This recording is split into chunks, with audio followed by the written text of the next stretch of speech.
নিছক মাটির নিচে থেকে হলেও ওবায়দুল কাদের গণদেরকে আর বাংলাদেশের জনগণ খুঁজে বের করে বিচারের মুখোমুখি করবে ইনশাআল্লাহ। সরকারের উদ্দেশ্যে বলতে চাই, রাষ্ট্র পরিচালনার ক্ষেত্রে আপনাদেরকে আরো সতর্কতা অবলম্বন করতে হবে।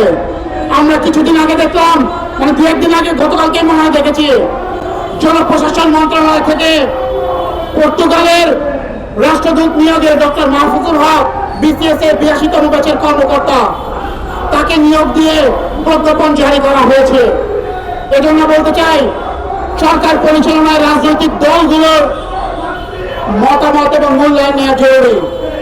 কূটনীতির ভাষায় এক্রিনো বলে একটা টার্মিনোলজি আছে, অর্থাৎ কোন দেশের রাষ্ট্রদূত যখন নিয়োগ করা হয় তখন হোস্ট কান্ট্রি, অর্থাৎ আপনি যে দেশে পাঠাচ্ছেন সেই দেশকে কিন্তু অ্যাকসেপ্ট করতে হবে রাষ্ট্রদূতকে।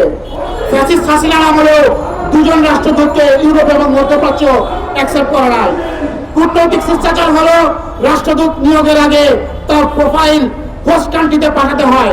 হোস্ট কান্ট্রি যদি অ্যাকসেপ্ট করে তাহলেই আপনি রাষ্ট্রদূত নিয়োগ দিতে পারবেন। সেটা না করে তড়িঘড়ি করে জনপ্রশাসন মন্ত্রণালয় পর্তুগালের রাষ্ট্রদূত উল্লেখ করে তারা প্রজ্ঞাপন জারি করেছিল।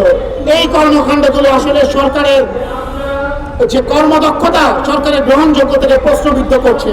ঠিক একইভাবে যেমন তারা জনপ্রশাসন মন্ত্রণালয় বিভিন্ন জেলায় ডিসি নিয়োগ করেছিল, আমরা খোঁজ নিয়ে জানতে পেরেছি এদের অধিকাংশ ছিল আওয়ামী ফ্যাসিবাদের সমর্থক। ছাত্র যুবকের ছাত্রলীগ করা অথবা গত 15.5 বছরে ফ্যাসিস্ট খুনি হাসিনার শাসনকে দীর্ঘায়িত করতে, প্রলম্বিত করতে, ভোট চুরি করতে এবং জনগণের উপর, বিরোধী মতের উপর নিপীড়ন নির্যাতন করতে এরা ভূমিকা রেখেছিল। জনপ্রশাসন মন্ত্রণালয়কে আরো সতর্কতার সাথে এ ধরনের নিয়োগ এবং পদায়নের বিষয়ে খেয়াল রাখতে হবে। পাঠ্যপুস্তক, পাঠ্যক্রম নিয়ে যে বিতর্ক ছিল, সেই বিতর্কের একটা বড় অংশ ছিল এই যে আওয়ামী লীগ সরকারের দীপমণি এবং নওফেল মিলে যে কাজগুলো করেছে, তারা শিক্ষাক্রমে ভারতীয় এজেন্ডা বাস্তবায়ন করছিল। সমকামিতাকে, ট্রান্সজেন্ডারের গল্পকে, শরীফ থেকে শরীফার গল্পকে, নানা বিতর্কিত কন্টেন্টকে তারা পাঠ্যক্রমে অন্তর্ভুক্ত করেছে।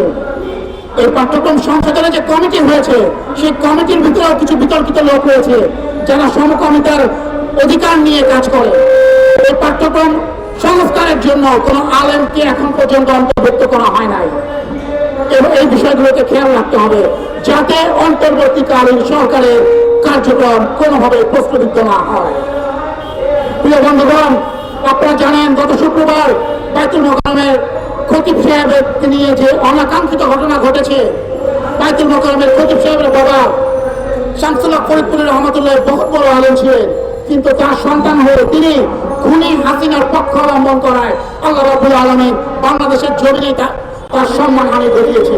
তার থেকে বড় সম্মানহানি ঘটেছে আমাদের, কারণ আমাদের গর্বের জায়গা, পবিত্রতম জায়গা বাইতুল মোকাররম জাতীয় মসজিদের মতো জায়গায় যে ধরনের বিশৃঙ্খলা হয়েছে, মুসল্লিরা যেভাবে সংঘর্ষে মুসল্লিদের উপর আক্রমণ করা হয়েছে, এটা আমরা কোনোভাবে মেনে নিতে পারি না। তবে তবে মুফতি রুহুল আমিনের থেকে বেশি দেয় ধর্ম মন্ত্রণালয়, কারণ রুহুল আমিন সাহেব গত 1.5 মাস অনুপস্থিত থাকলেও তাকে তার দায়িত্ব থেকে অপসারণ করা হয় নাই।